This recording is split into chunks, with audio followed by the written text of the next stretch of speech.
Okay, let's continue on with our fire text. As we can see here, we've got some nice flames going on, and what I'm going to do is I'm going to create a new layer. I'm going to change this layers mode to, let's change it to color down here, second one from the bottom. What I'm going to do is I'm going to put a gradient in here, so I'm going to come over here and go to my gradient tool. And what I'm going to do is I'm going to choose a gradient that I like. Let's choose an orange yellow like so. I'm going to go ahead and hit OK. And across my new layer, I'm going to go ahead and apply that gradient. And look at there, it's already applied that nice color to it. Let's see if I can edge this up just a little bit more. Like so. It's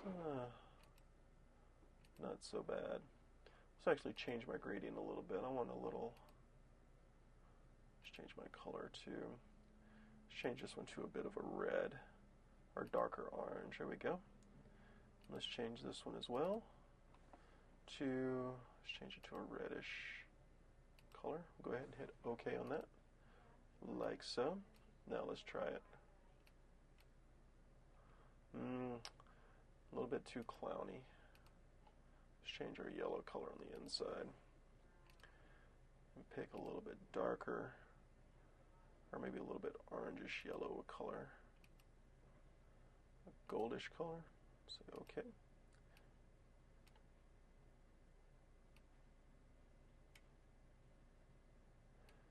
Yeah, it's pretty close. Let's get rid of that red though. That red's not happening for me.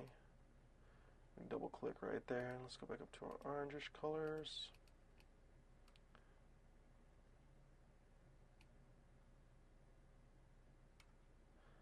That one looks pretty good. Okay.